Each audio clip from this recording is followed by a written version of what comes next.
인공지능의 세계에 오신 것을 환영해요. 요즘 뉴스를 보면 AI라는 말을 안 듣는 날이 없죠. 챗GPT가 글을 써주고 AI가 그림을 그려주고 심지어 코딩까지 해주는 시대가 됐어요. 그런데 AI가 정확히 뭔지, 어떤 원리로 작동하는지 아시나요? 많은 분들이 AI를 매일 쓰면서도 그 안을 들여다본 적은 없으실 거예요. 오늘부터 함께 그 안을 들여다볼 거예요. 이 강의 시리즈를 끝까지 따라오시면 AI가 어떻게 보고, 듣고, 말하고, 생각하는지 전부 이해하실 수 있어요. 자, 그럼 이 흥미진진한 여정을 시작해볼까요? 오늘은 AI의 세계를 한눈에 조망하는 시간이에요. 총 4가지 파트로 나눠서 알아볼 거예요. 첫 번째 파트에서는 AI란 무엇인지 기본적인 개념과 역사를 살펴봐요. 두 번째 파트에서는 머신러닝, 기계가 스스로 배우는 기술을 알아볼 거예요. 세 번째 파트에서는 딥러닝, 인간의 뇌를 모방한 학습 기술을 배워요. 그리고 네 번째 파트에서는 AI 기술의 큰 지도를 그려보고 우리가 앞으로 무엇을 배울지 전체 커리큘럼을 소개해드릴게요. 어렵지 않아요. 비유와 예시를 들어가면서 쉽게 설명할 테니 편하게 따라오세요. AI, 인공지능이란 무엇일까요? 한마디로 말하면 사람의 지능을 기계로 흉내낸 기술이에요. 사람은 눈으로 보고, 귀로 듣고, 글을 읽고, 상황을 판단하잖아요. AI는 이런 능력을 컴퓨터가 할 수 있도록 만든 거예요. 예를 들어볼게요. 여러분이 사진 속에서 고양이를 알아보는 건 아주 쉬운 일이죠. 하지만 컴퓨터에게는 그게 전혀 쉽지 않았어요. 사진은 결국 숫자의 나열이니까요. AI는 그 숫자들 속에서 패턴을 찾아서 이건 고양이구나 하고 판단할 수 있게 해주는 기술이에요. 쉽게 말하면 사람처럼 똑똑한 척할 수 있는 컴퓨터 프로그램이라고 생각하시면 돼요. AI의 역사는 생각보다 꽤 오래됐어요. 1950년 영국의 천재 수학자 앨런 튜링이 이런 질문을 던졌어요. 기계가 생각할 수 있을까? 이 질문이 AI 연구의 시작이었어요. 1960년대에는 AI에 대한 기대가 하늘을 찔렀어요. 곧 기계가 사람처럼 생각할 거라고 믿었죠. 하지만 현실은 달랐어요. 당시 컴퓨터는 너무 느렸고 데이터도 부족했어요. 결국 기대는 실망으로 바뀌었고 AI의 겨울이라 불리는 긴 침체기가 찾아왔어요. 그러다 2010년대에 기적이 일어났어요. 인터넷 덕분에 데이터가 폭발적으로 늘었고 GPU라는 강력한 칩이 등장했어요.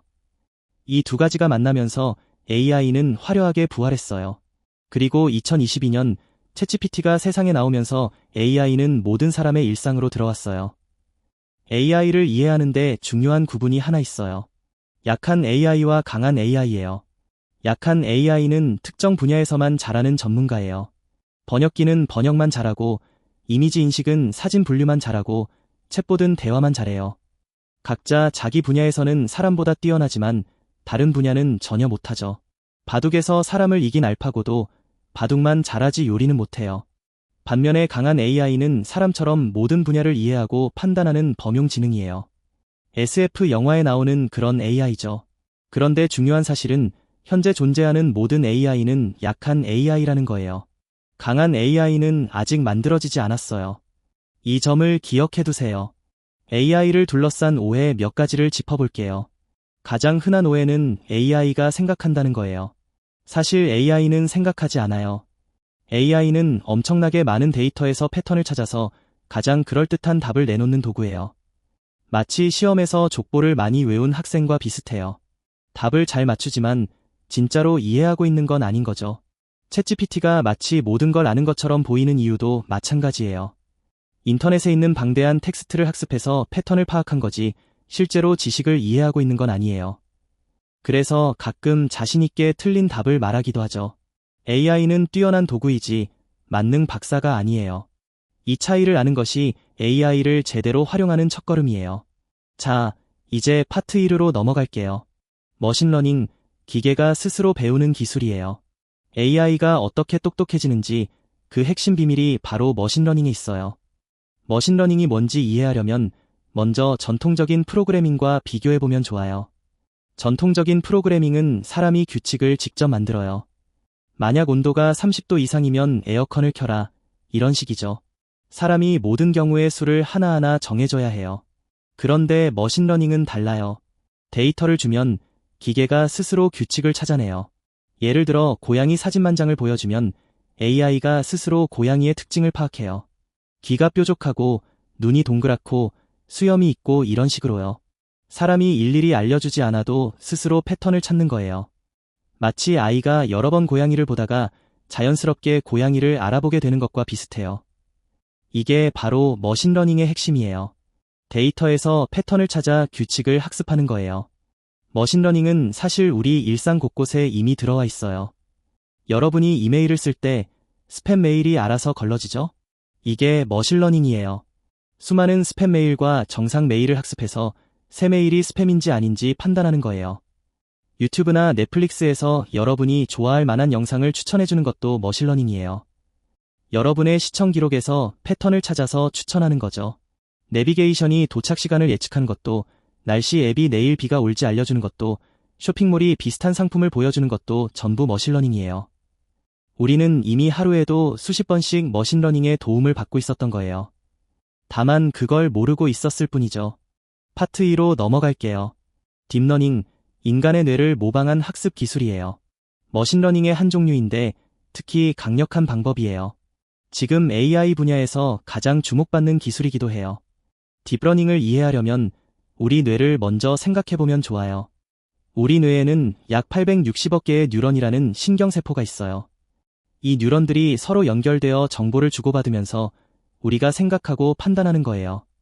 딥러닝은 이 뇌의 구조를 컴퓨터로 흉내낸 거예요. 인공 뉴런을 만들고 이것들을 층층이 연결한 거죠. 이걸 인공신경망이라고 해요. 입력층에서 데이터를 받고 여러 개의 은닉층을 거치면서 점점 더 복잡한 특징을 파악하고 출력층에서 결과를 내놓아요. 여기서 딥이라는 이름이 나왔어요. 층이 깊다는 뜻이에요. 층이 깊을수록 더 복잡하고 정교한 패턴을 찾아낼 수 있어요. 마치 현미경의 배율을 높이면 더 세밀한 것이 보이는 것처럼요. 그런데 딥러닝이라는 개념 자체는 사실 1980년대부터 있었어요.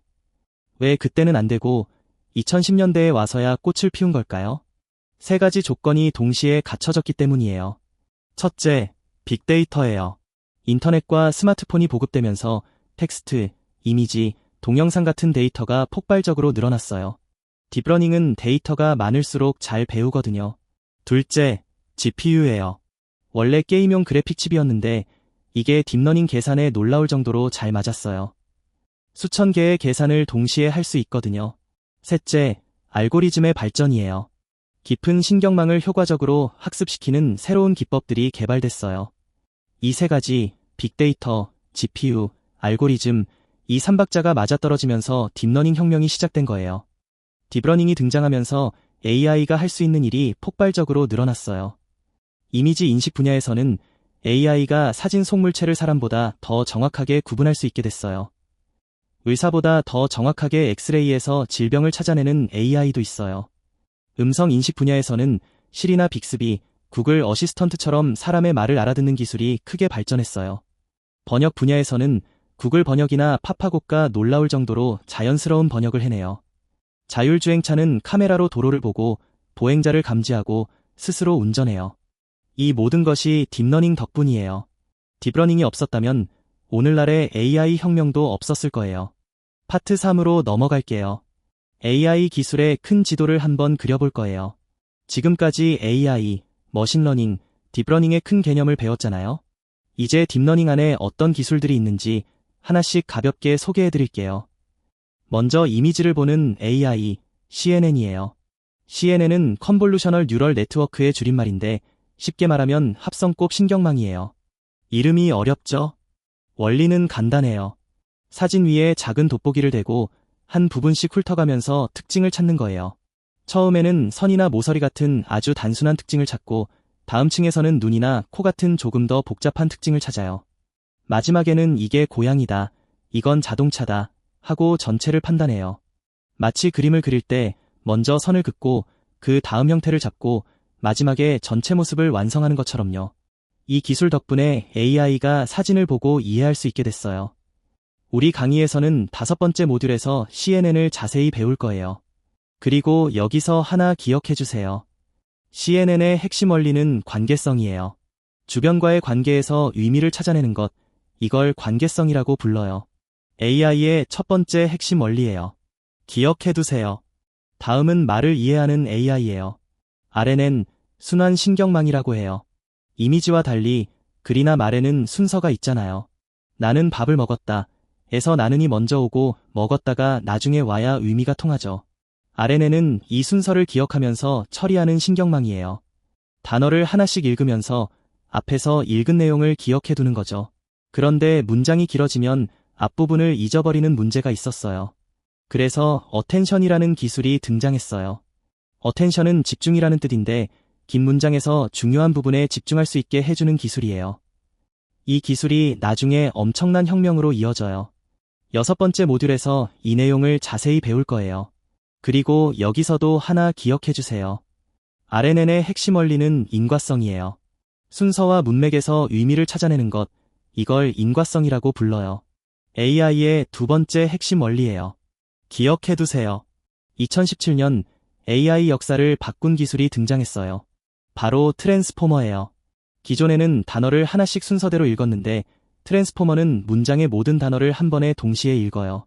마치 짧은 문장을 읽을 때 우리가 한눈에 파악하는 것처럼요. 이 기술 덕분에 AI가 훨씬 빠르고 정확해졌어요. 트랜스포머의 핵심은 셀프 어텐션이라는 기술인데 문장 안에서 단어끼리 서로 어떤 관계인지 스스로 파악하는 거예요. 이 하나의 기술이 AI의 거의 모든 분야를 뒤바꿔 놓았어요. GPT도, 버트도, 이미지 생성 AI도 전부 트랜스포머를 기반으로 만들어졌어요.